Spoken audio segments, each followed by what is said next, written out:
Hola, ¿qué tal? Buenas. Hoy nos va a acompañar Sofía Carrillo, que es una periodista, es una defensora activista de los derechos de género, de diversidad, equidad e igualdad. Así que vamos a hablar con ella.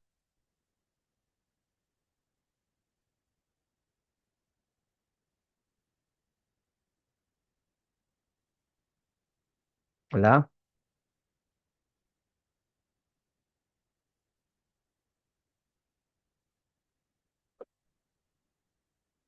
hola Sofía.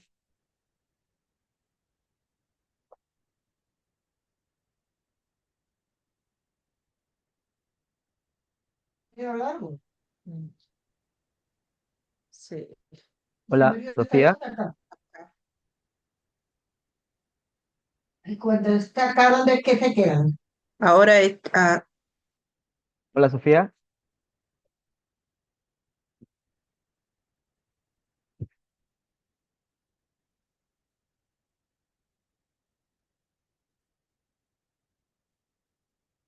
Sofía, ¿me escuchas?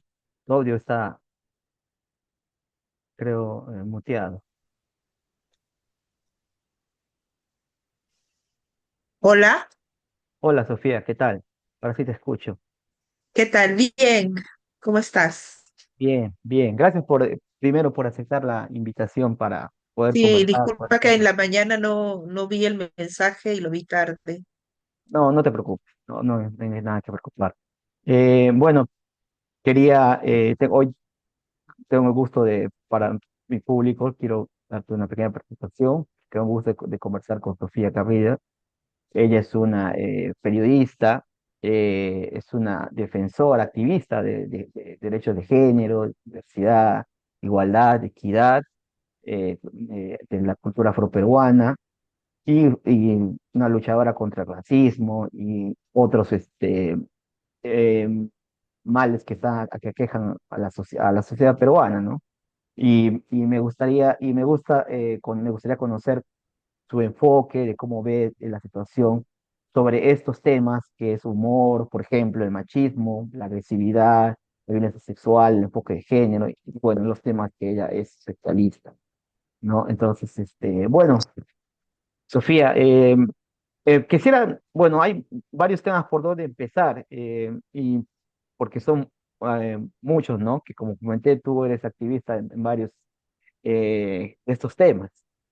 Pero me gustaría comenzar hay un reel que hiciste en tu Instagram, que fue el último, que hablaba acerca del humor, ¿no? En el humor sabemos que es el chiste fácil, es el chiste que introduce racismo, carga sexual hacia la mujer, eh, y sobre también discriminación a minorías, comunidad LGTBI. Entonces, me gustaría ver tu enfoque porque antes en los 90 80 con Risas y Salsa, después con otros programas, había todo este humor. Después un poco como que se calmó, pero ahora como que está volviendo a surgir. Y eso también dijiste un poco en tu posteo en Instagram. ¿Cómo ves tú este tema? Bueno, primero, gracias por la invitación.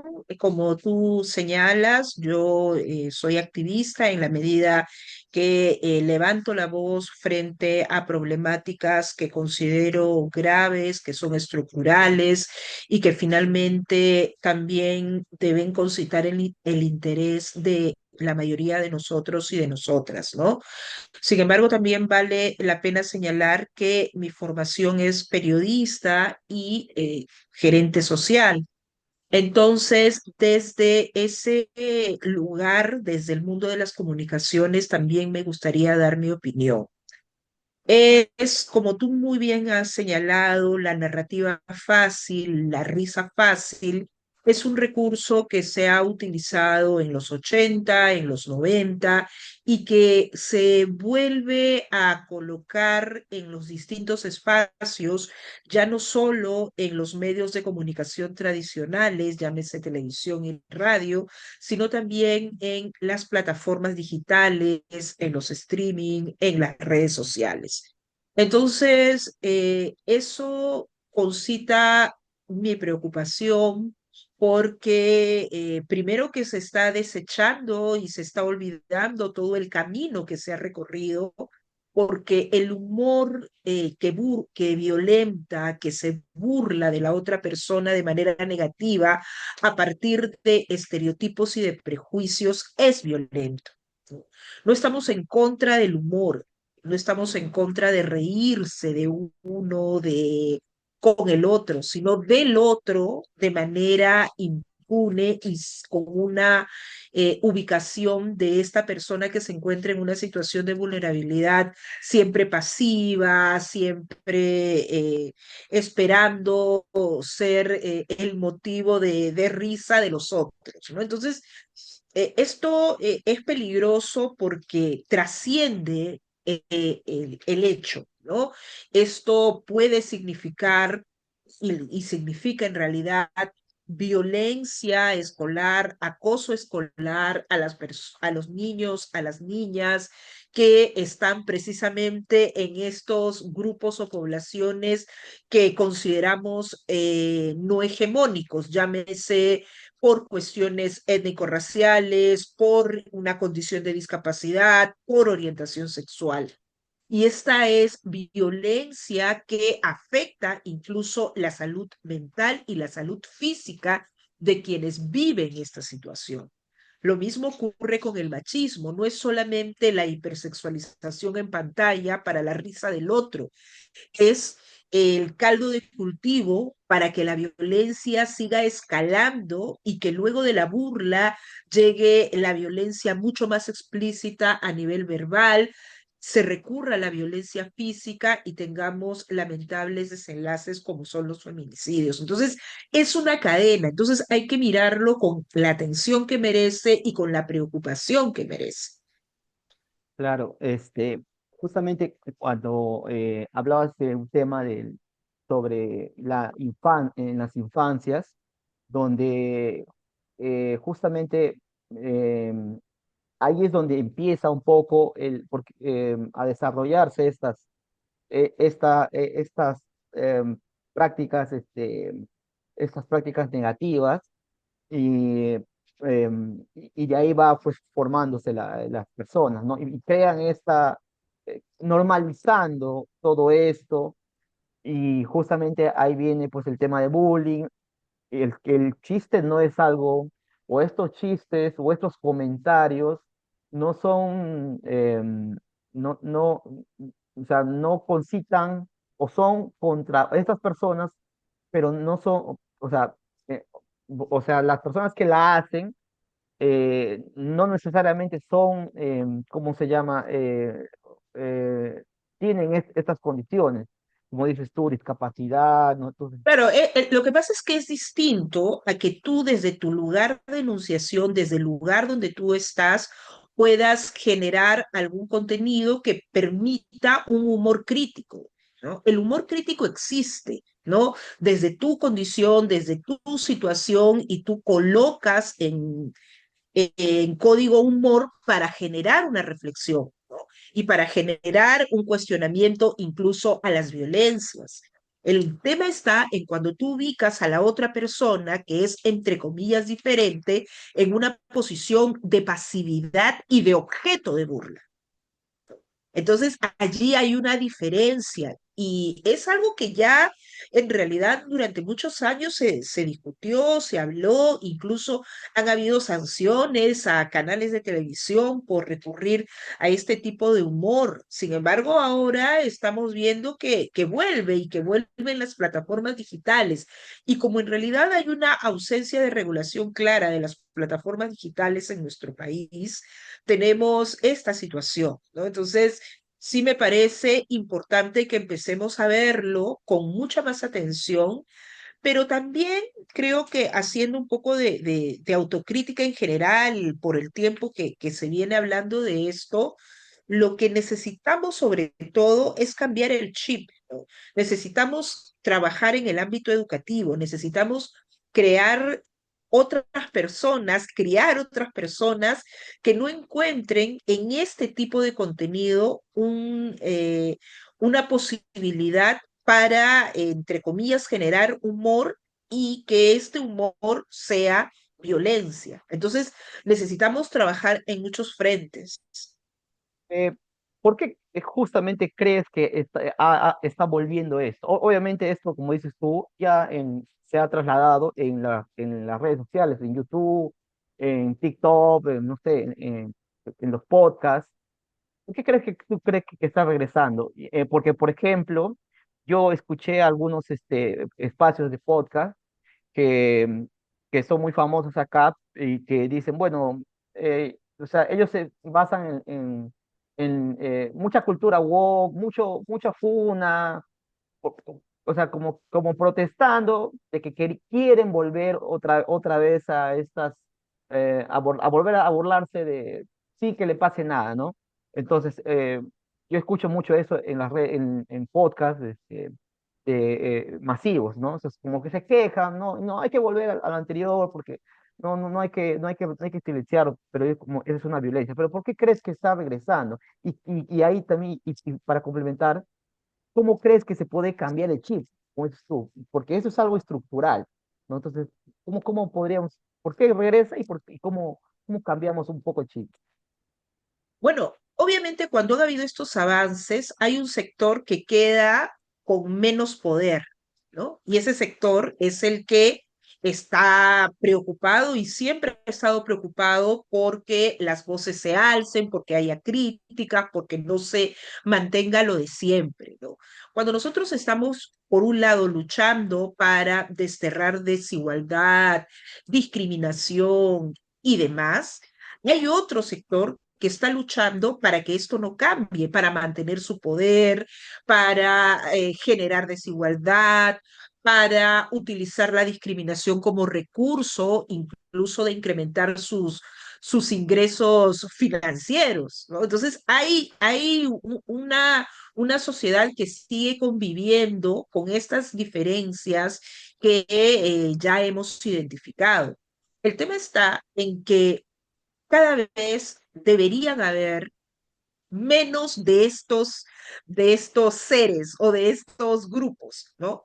Pero al ser un grupo que detenta el poder económico, la narrativa y demás, obviamente va a ser mucho más difícil destruirlo y desmontarlo.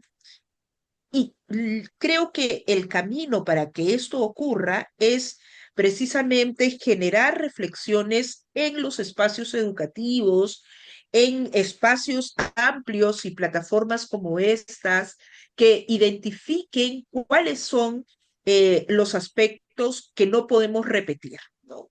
Es decir, burlarse del otro o de la otra con impunidad es algo que no debería repetirse.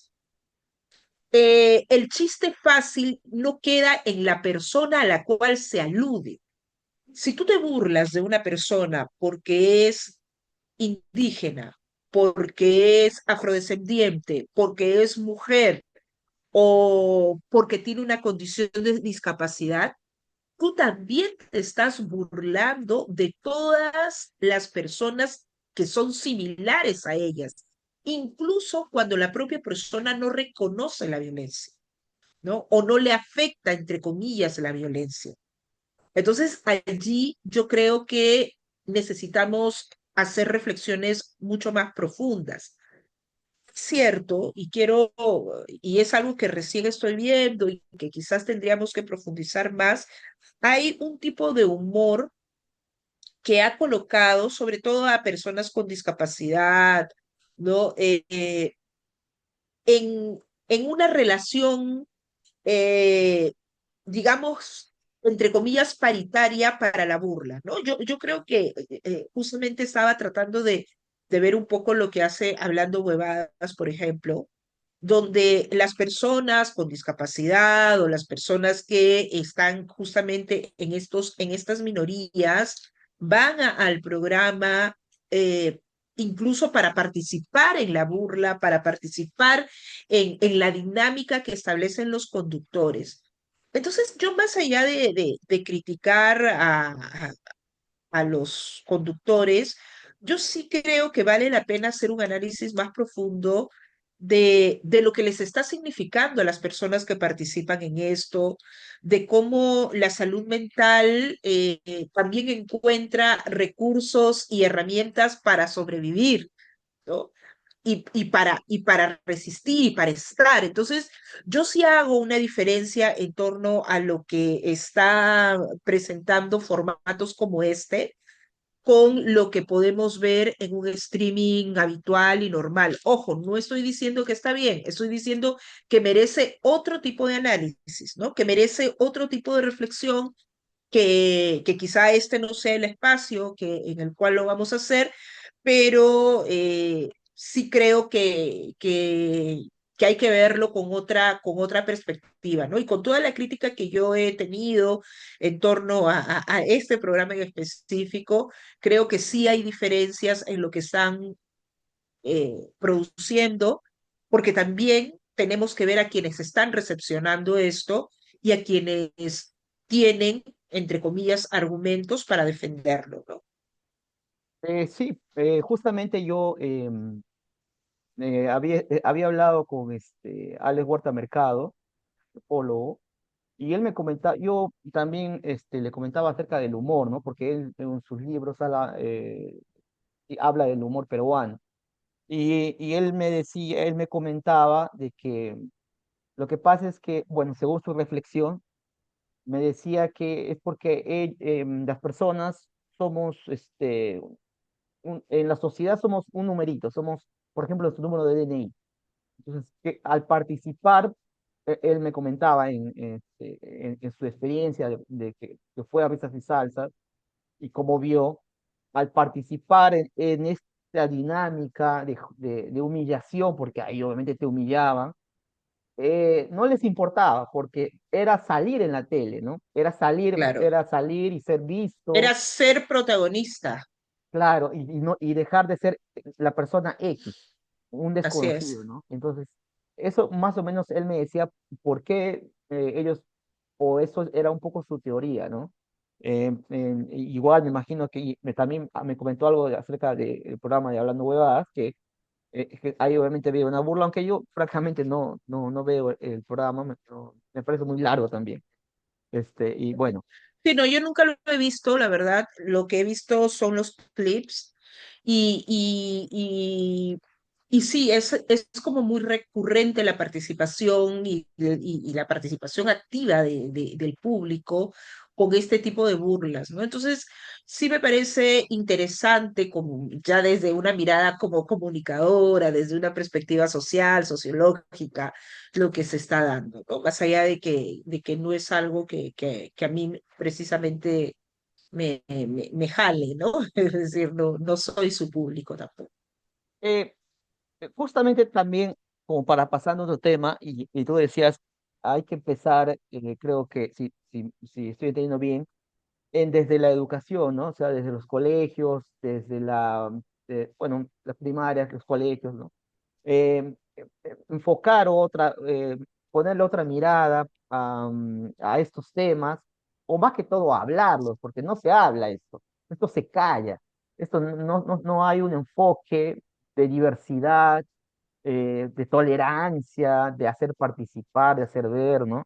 Entonces, en ese tema, creo que, y justamente también, de educación sexual, que es otro tema que tampoco se habla y que incluso había hace poco leí una noticia de que la pastora evangélica Milagros Jáuregui había eliminado el enfoque de género, bueno, sobre la educación y En la ley de igual, básicamente. claro, en la ley de igualdad de oportunidades, el enfoque de género y la educación sexual integral.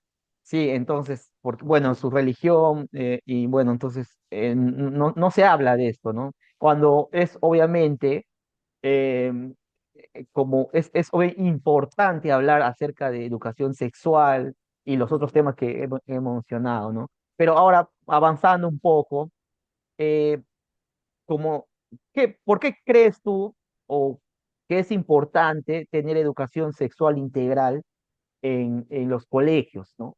O en las escuelas? ¿Qué se debe esto informar?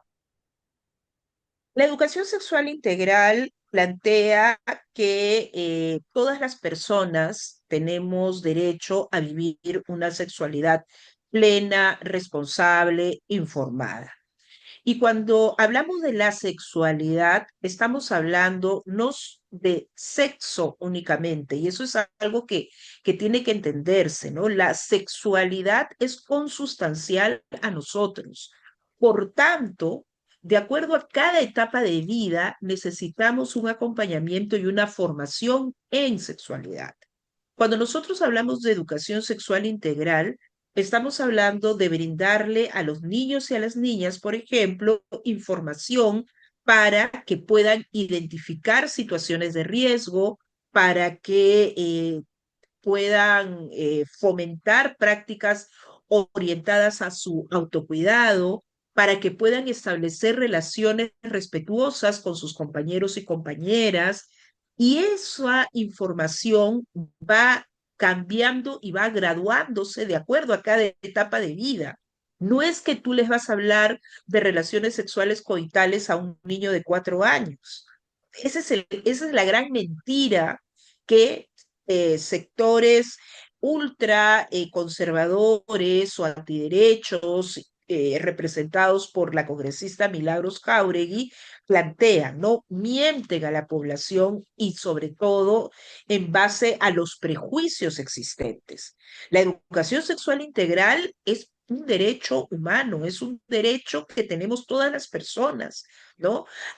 Y que contribuye incluso a eliminar situaciones de violencias, a prevenirlas, a tener relaciones sexuales sin colocar en riesgo nuestra vida y nuestra salud, a tomar decisiones informadas, a que la iniciación de la vida sexual no esté condicionada a las presiones externas, sino que sean decisiones propias de cada persona. ¿No? Entonces, es bastante grave lo que ha ocurrido con la ley de igualdad de oportunidades, con lo que se ha modificado en torno al enfoque de género, que es enfoque y no ideología. Cuando tú hablas de ideología, hablas de imposición incluso, ¿no? Hablas de ideas que no tienen, que podrían no tener mayor sustento o claridad en el sustento. Cuando nosotros hablamos de enfoque de género, estamos hablando de colocarnos un lente que nos permita reconocer que hay desigualdades entre nosotras y nosotros a partir también de estos roles que establece la sociedad, de lo que debemos ser si somos leídas y leídos como mujeres o lo que tenemos que ser si somos leídos o leídas como hombres. Entonces, si tú no cuestionas eso, ¿cómo puedes establecer relaciones equitativas, igualitarias? ¿Cómo puedes prevenir violencia? ¿Cómo puedes hablar de una sexualidad plena e informada?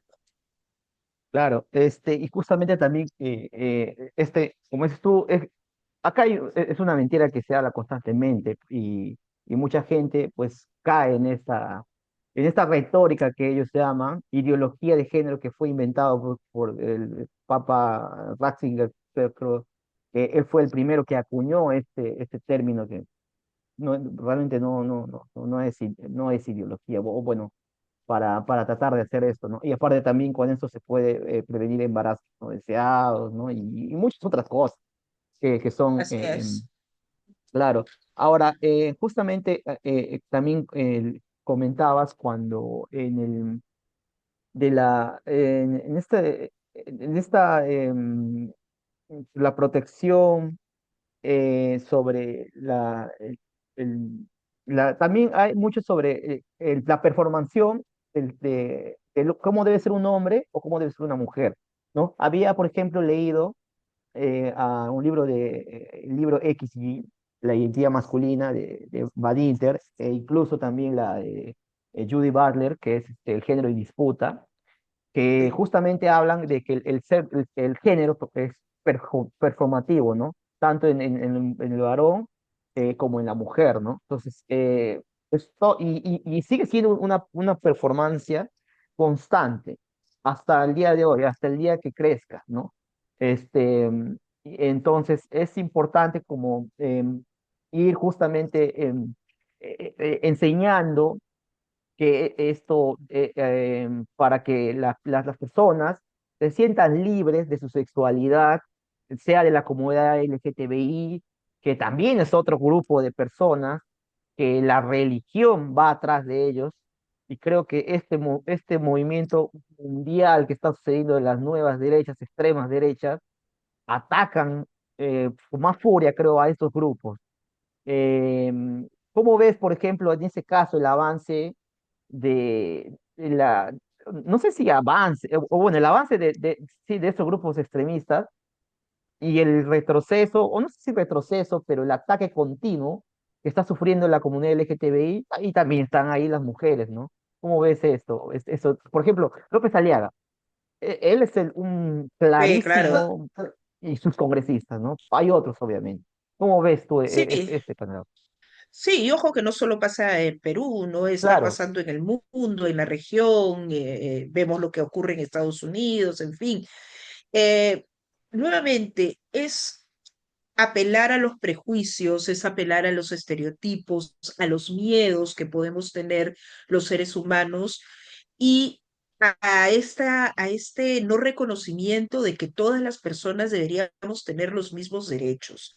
Yo creo que también falta desde el otro lado, desde nuestro lado, de quienes creemos en que todas las personas tienen los mismos derechos, en generar reflexiones mucho más cercanas. Mientras el otro lado tiene mensajes mucho más directos, ¿no? Que pueden ser mentira y que se basan en mentira, pero son directos, son prácticos, son cotidianos. Nosotros por nuestro lado no necesariamente tenemos esos mismos mensajes, ¿no? No hablamos desde la cotidianeidad, no desde lo cercano, sino planteamos reflexiones que obviamente son válidas, que tienen sustento científico, pero que están siendo insuficientes.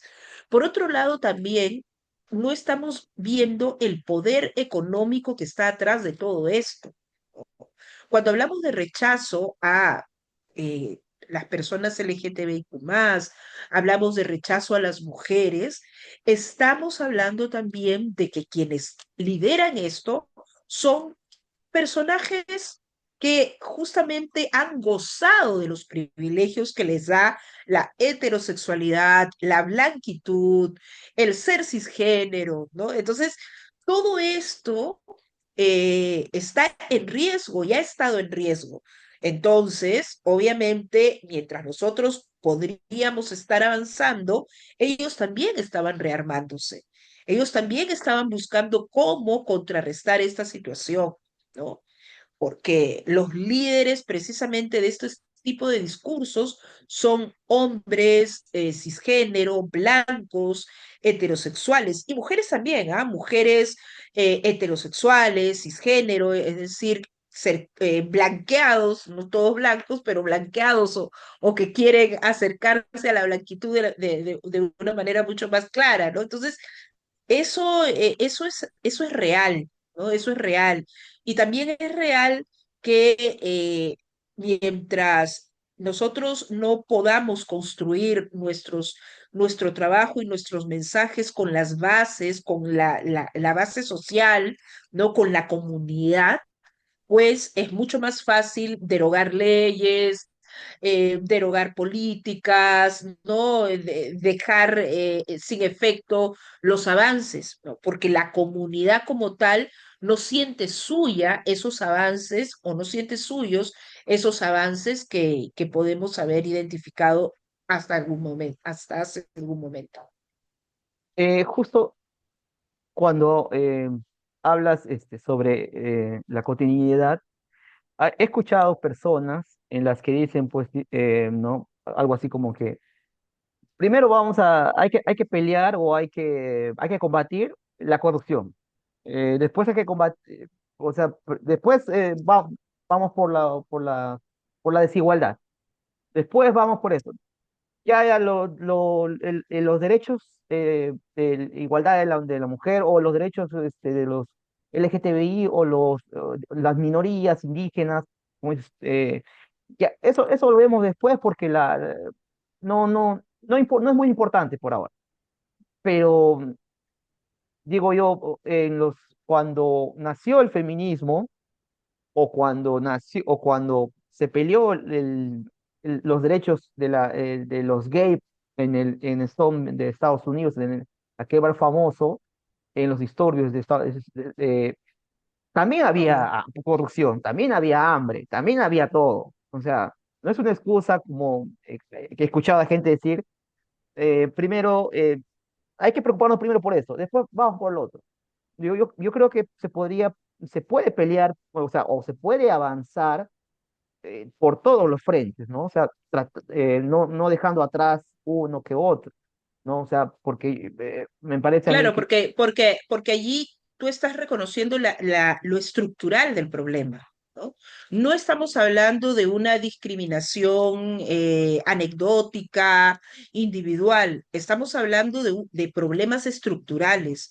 Cuando nosotros reconocemos la existencia del racismo, por ejemplo, o la existencia del machismo, o cómo el patriarcado también puede ser un problema que afecta no solamente a las mujeres, sino a la sociedad en su conjunto, estamos reconociendo que hay estructura en esto. Es decir, la corrupción, ¿quiénes la sustentan? ¿No? Más allá de que podamos, y sobre todo en los últimos tiempos, achacar prácticas ligadas a la corrupción de distintos sectores, sabemos que quienes han tenido impunidad históricamente, ¿no? Son quienes han detentado el poder. ¿No? Simplemente que ahora se puede ampliar un poco más los rostros, pero son quienes han tenido el poder. ¿Y quiénes han tenido el poder? Han sido los sectores más privilegiados, blancos, y que finalmente siguen manejando el país. Y eso es real. Entonces, si tú no hablas de que esta representación de la corrupción tiene que ver también con cómo se ha estructurado la sociedad, cómo estos hombres blancos y géneros son precisamente corruptos y han manejado a su antojo el país, no vas a poder afrontar y no vas a poder cambiar nada, ¿no? El racismo ha estado presente en todas las elecciones de nuestro país, ¿no? Todas las elecciones han estado marcadas por el racismo, más allá de lo que se pueda decir y de las posiciones políticas que podamos tener, siempre ha estado presente. claro, Entonces, creo que necesitamos mirar de manera integral a la sociedad y el problema también. claro, cuando tú hablas sobre la estructura eh, ¿por qué está volviendo? Porque, como dices tú, las personas que quieren volver son las personas que jerárquicamente han tenido siempre el poder, que son los Sí, blancos, heterosexuales, con géneros. Entonces, y ellos son los que quieren volver otra vez, ¿no? O con los que también quieren ser blancos o se identifican con ese grupo, ¿no? Entonces, y quieren volver porque obviamente se están perdiendo para ellos el poder para claro. volver a resaltarlo, ¿no? En ese sentido, también eh, me gustaría que comentes un poco, porque hay gente sobre los avances del feminismo, porque hay gente que cree que porque avanza o no solo el feminismo, ¿no? La comunidad LGTBI también, porque hay gente que porque cree que avanza un derecho, porque una mujer gana derechos, las personas también u otras minorías ganan derechos. Hay personas, no necesariamente estas personas que, bueno, también, sino que personas comunes y corrientes que son sus fandom, o sea, los que lo siguen, piensan que pierden ellos derechos, pierden, pero no, al final pienso yo que todos ganamos, es una sociedad más armoniosa, con paz, que se pueda ya sin violencia. Entonces, pero hay gente que piensa que porque las mujeres ya ocupan más puestos, el causante es el feminismo. Echan la culpa al feminismo. ¿Cómo ves Sí. en este caso el Bueno, feminismo si hay responsabilidad del feminismo, de que hayan cambios, de que se eliminen brechas, pues sí, hay que achacarle al feminismo esa responsabilidad. Lo que pasa es que también, nuevamente, mientras se avanza para cerrar brechas, hay quienes están interesados también en el otro lado de que esto no ocurra. Y el feminismo tiene múltiples manifestaciones también. No podemos hablar de un solo feminismo. Yo creo que hay varios feminismos. Creo que también hay críticas que debemos hacer nosotras al interior del feminismo. Yo desde mi posición como feminista negra tengo críticas muy fuertes con respecto al feminismo blanco, hegemónico, porque tengo claro que la categoría género no es la única ni la principal, ¿no? Tenemos que hablar de etnia y raza, tenemos que hablar de clase para reconocer las desigualdades estructurales que hay en el país. ¿No? No es lo mismo ser una mujer blanca, urbana, limeña, que ser una mujer indígena, rural, de una zona de sierra de nuestro país. Y eso sí es algo que ha faltado tenerlo de manera mucho más presente durante mucho tiempo. Felizmente las voces de mujeres en toda su diversidad se han alzado y hay una crítica mucho más fuerte al interior del feminismo y también hacia afuera. Eh, por lo menos desde el feminismo en el que yo creo, es un feminismo que busca reducir brechas, que está interesado en que todas las personas tengamos derechos, en que tengamos el derecho a una vida digna. eh, y cuando hablo de todas las personas, estoy hablando de todas, ¿no? No solo de mujeres, no solo de hombres, no solo de diversidades, sino de todos en realidad.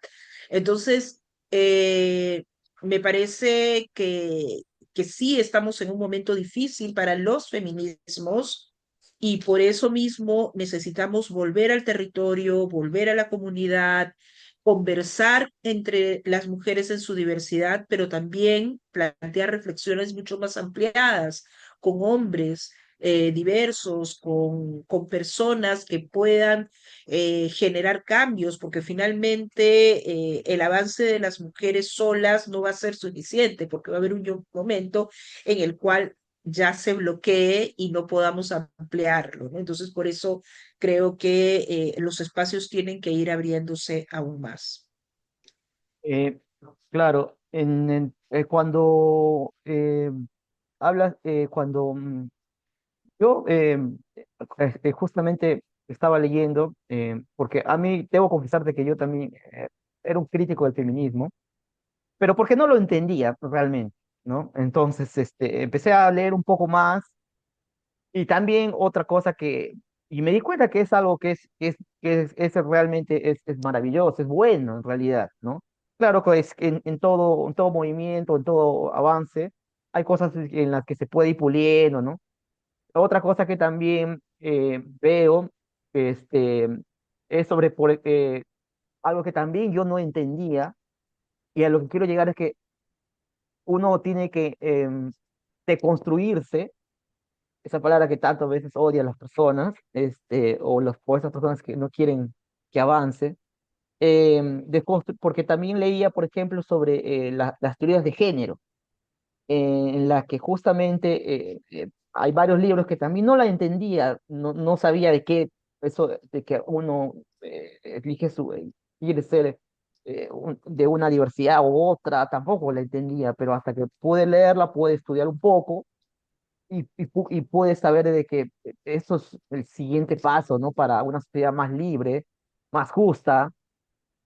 pero entonces conocer esos temas es muy importante para poder uno abrir los ojos y ver que acá hay más voces que no están siendo escuchadas y que ahora sí las tienen y entonces deberían ser más protagonistas, deberían abrirse más espacios, ¿no? En las que se puedan hablar sobre estos temas. Pero como tú dices, ha habido, hay un cierto clasismo también, porque, por ejemplo, yo no vivo en la ciudad de Lima, ¿no? No estoy en otra región. Entonces, aquí háblale feminismo a alguien, no se entiende, ¿no? O háblale de la historia de género, no se entiende, incluso a veces se detesta. Entonces, ahí hay algo que, como dices tú, que trabajar, ¿no? Pero bueno, felizmente se está avanzando y frente a un avance, como bien lo repites, hay alguien que quiere retroceder. Entonces tiene que haber una lucha coordinada también con las personas que consideran que esto es bueno, varones, por ejemplo, que están ahí o otras personas, ¿no? Em, y bueno, básicamente eso, pero me imagino que va a ir avanzando, pero va a haber siempre cosas que se van queriendo retroceder, jalar la pista, ¿no? Entonces, ahora yo te quería consultar también, ¿cómo crees que el feminismo eh, pueda colaborar con las luchas de la comunidad LGTBIQ+? Yo creo que ya lo ha hecho históricamente, por eso hay, digamos, un trabajo muy cercano entre las organizaciones y el movimiento feminista y el movimiento LGTBIQ+, en la medida que desde el feminismo cuestionamos estos roles de género y también creemos en que debemos vivir una sexualidad plena, responsable, informada y sin riesgos. Entonces, los derechos de todas las personas son las que tienen que ser garantizadas, independientemente de su orientación sexual o su identidad de género. Y tú decías algo bien interesante en torno a si lo entiendes o no lo entiendes. Y yo siempre cuando me hablan de que no entiendo por qué ahora hay cisgénero, por qué LGTBIQ+, por qué hablamos de queer, por qué, a ver, puede que haya cosas que no todos y todas entendamos, pero el que tú no entiendas no quiere decir que elimine tu posibilidad de respetar a la otra persona o la expresión de género de la otra persona o la manera de vivir la sexualidad de la otra persona, porque finalmente el tema está en que sea en el marco del respeto al otro, hablo del respeto no desde una mirada moralista, sino desde, obviamente, el respeto a la vida individual y personal de cada quien, ¿no? Pero el tema está en que justamente el feminismo te plantea esa crítica, ¿no? Por lo menos desde el feminismo negro, y justamente el feminismo negro nace ante el cuestionamiento incluso hacia el propio feminismo en sus orígenes, ¿no? En los años 70, cuando las mujeres negras le dijeron a las mujeres blancas feministas, lo que tú estás diciendo no me está incorporando, ¿no? ¿Por qué? Porque a las personas cuando son racializadas, en el caso de las mujeres negras e incluso las mujeres indígenas, lo que primero que tenemos que probar es nuestra humanidad, ¿no? Así, aunque suene muy extremo, esa es la realidad. Entonces, el movimiento de mujeres en los años, antes de los años 70 y demás, no reconoce a la mujer desde una concepción distinta a lo blanco, ¿no? La mujer entendida, y aquí viene también mucho de lo que dicen las compañeras feministas decoloniales, ¿no? El ser mujer en esta sociedad, desde una perspectiva decolonial, está construida desde una perspectiva blanca. Eres mujer en la medida que eres una mujer blanca, eres una persona blanca. Por tanto, si eras una mujer negra, ¿no? Tu vida no era mirada de manera similar que los derechos y la vida de una mujer blanca. Mientras una mujer blanca quizás estaba peleando por no, por salir de casa, por independencia económica, por autonomía y demás, la mujer negra ya estaba trabajando, ¿no? Toda la vida, ¿no? Esa es una diferencia sustancial en la manera como concebimos también lo que es ser mujer y lo que es ser hombre, porque ese feminismo negro pone atención sobre eso, pero también le dice al movimiento negro de derechos civiles liderado por hombres que ese movimiento negro no estaba considerando a las mujeres negras, estaba hablando de los derechos de hombres negros, no de mujeres. Entonces, te pongo este ejemplo porque te da cuenta de que desde una perspectiva feminista negra como la que yo tengo, reconoce que hay distintas condiciones e identidades que pueden convertirse en causas de opresión y discriminación. Podemos hablar de la clase también y podemos hablar de la orientación sexual e identidad de género también.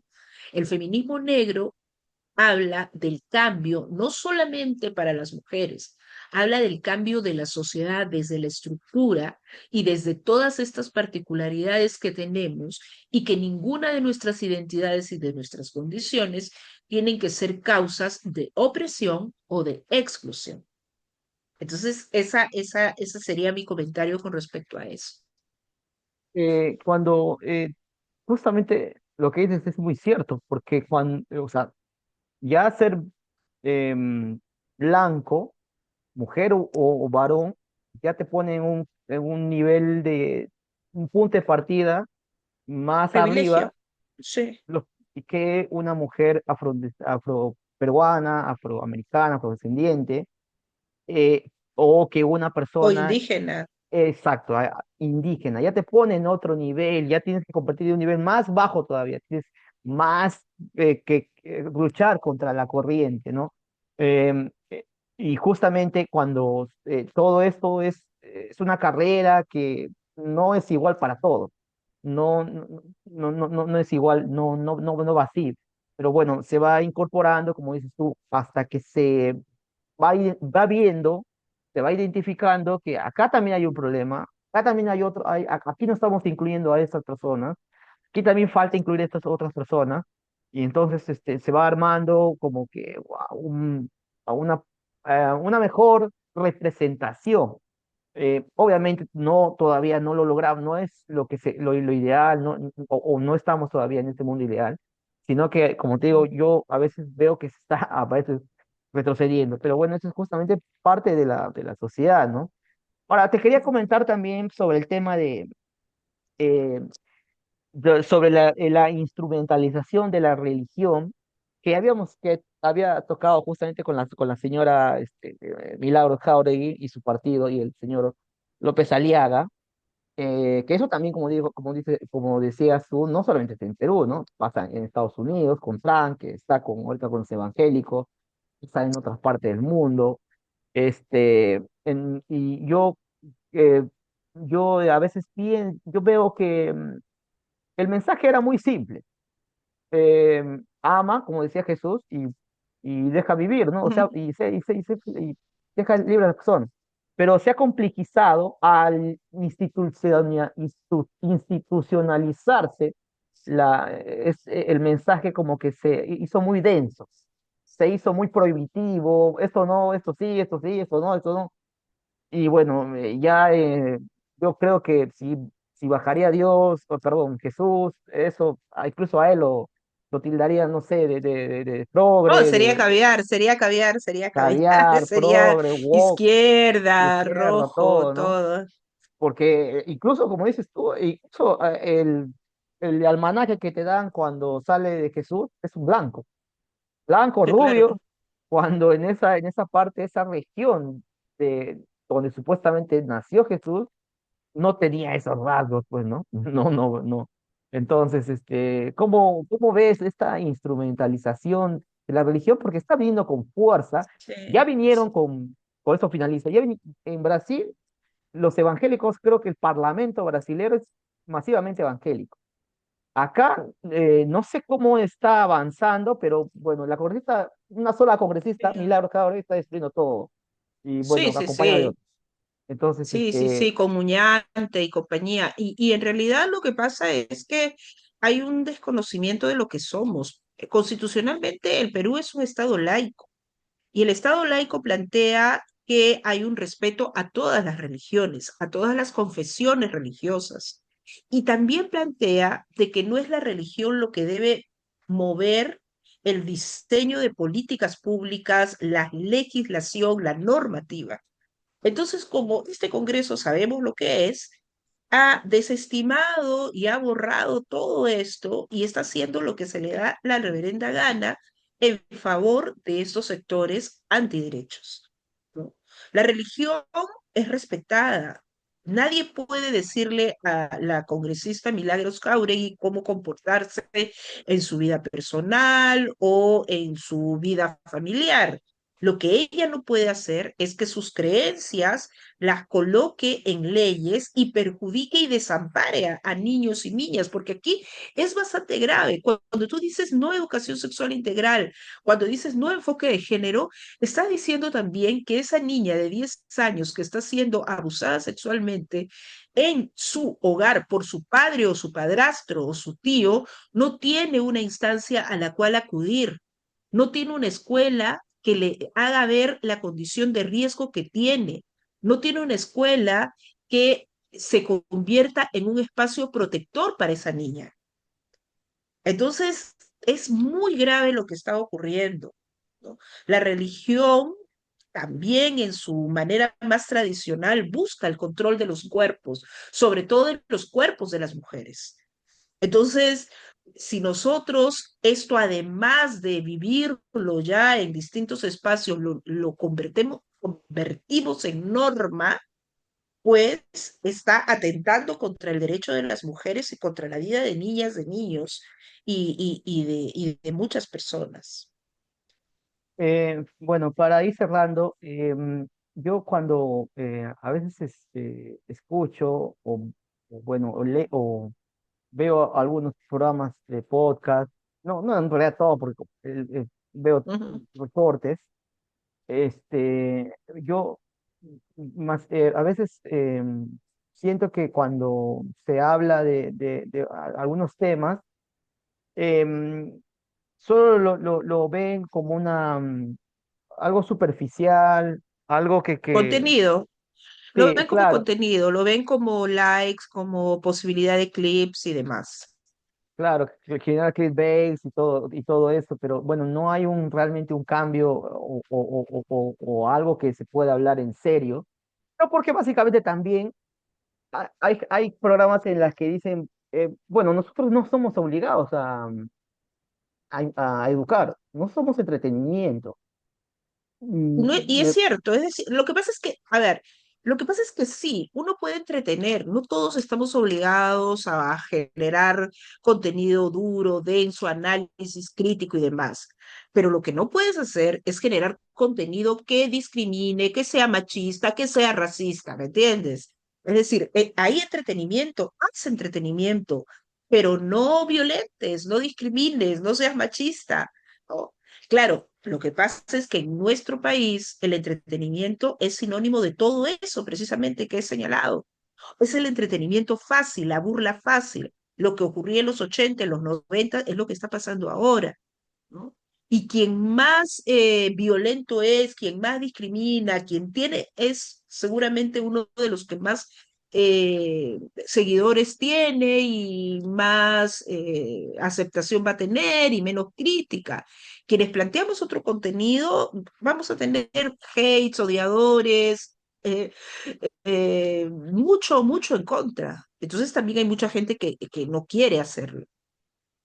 Y además que poca posibilidad de tener seguidores, porque la gente no necesariamente eso es lo que está buscando en las plataformas. claro, aparte que esto es uno ya con los problemas que se en el Perú, Claro. ya pensar también como, no justificando, no justificando a este pensamiento, pero como que ya yo prendo la tele y quiero, o prendo el YouTube, y quiero reírme ya, porque tantas noticias que pasa en la, ya como que deprimen. Yo pues, particularmente ya a veces ya no veo ni noticias, solo veo Sí, sí, 1 de la mañana porque te deprime y ya no sabes qué más hacer. Entonces, entonces buscan creo que un contenido más fácil. Eh, sí, sí, sí. ahora, el Perú ha sido es una de las regiones, es uno de los países más violentos contra la mujer.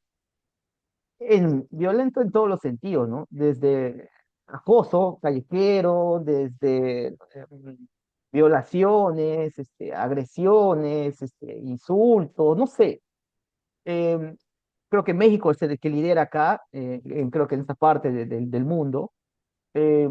¿Tú cómo ves que tú eres un activista? ¿Cómo ves que va el Perú? ¿Estamos avanzando? Estamos, no sé, no vamos a llegar a ser como México, que creo que México tiene un transporte público en donde se divide, creo, un vagón va para las Sí, mujeres, sí. un vagón para los hombres. O sea, ¿qué pasó acá? ¿Cómo ves que está yendo la sociedad en ese sentido sobre la violencia contra la mujer? Bueno, creo que en realidad eh, tenemos una situación bien complicada porque todas estas leyes que se están dando, justamente están contribuyendo a que la situación se agrave, ¿no? No está ayudando a que haya cambios reales. Vemos el tratamiento informativo de todo, vemos el tratamiento informativo de los casos de violencia y vemos cómo se justifica el agresor, cómo se culpabiliza a la víctima. Entonces, es realmente peligroso, ¿no? Yo la verdad siento que hay un estancamiento. Espero realmente que el próximo gobierno y lo que viene y los congresistas y demás puedan tener otro camino y otro avance que realmente nos ayude a plantear políticas públicas más orientadas a eliminar todas estas violencias, ¿no? Yo la verdad no soy muy optimista en estos momentos, pero creo que por eso mismo tenemos que redoblar nuestros esfuerzos en todos los niveles y en todos los espacios para criticar y plantear soluciones que deben involucrar al sector educativo, al sector justicia, a los medios de comunicación, al sector salud también, al sector cultura, es decir, todos los actores que puedan realmente plantear un cambio en mentalidades, en cultura y que puedan también darnos posibilidades de vivir en un país que esté libre de violencia de género.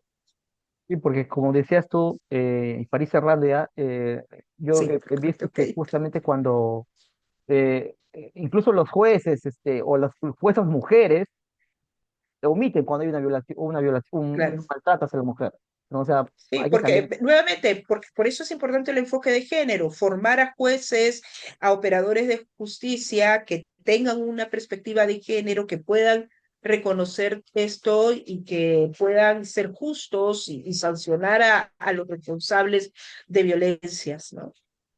Bueno, Sofía, muchísimas gracias por la charla que me diste, por el espacio que me has dado. No, muchas gracias. Yo te veía eh, en un podcast eh, donde participabas, pero ya creo que ya no estás participando ya. Lo Sí, sí, miraba sí. justamente porque veía una mesa bastante diversa, pero ahora, bueno, sé que tiene su programa de radio, que es Afro, que tiene ahí Pro raíces, sí. Los Raíces, Pero exactamente. pronto voy a volver, sí. Siempre es difícil plantear un contenido distinto en las plataformas digitales, ¿no? Y creo que también cuando uno no puede renunciar a lo que cree y a lo que es. Entonces, yo espero estar nuevamente este año en otros espacios, poder generar este tipo de reflexión. Y muchas gracias por haber seguido el programa en el momento en que yo estaba también. Sí, porque yo te había escuchado que en unas historias que ibas a abrir nuevos espacios. Bueno, estaré Sí. pendiente para chequear, porque hay que reflexionar sobre todos estos temas. Bueno, entonces, en este caso, solo para cerrar ya, cómo podemos seguirte ahora, en este momento? ¿Tus redes sociales, quieres Sí, decirlo? mis Algo? redes sociales es Sofía Carrillo Segarra en el Instagram. Estamos también en un canal de stream que estamos creando, justamente estamos haciendo todo eso en YouTube, se llama De la calle al stream, y en el Instagram también y en TikTok De la calle al stream. En TikTok también estoy como Sofía Carrillo Segarra. Bien, bien, bien, Sofía. Muchísimas gracias por esta charla otra vez. Y bueno, ojalá sea una Gracias. próxima vez. Gracias. Muchas gracias. Chao. Chao.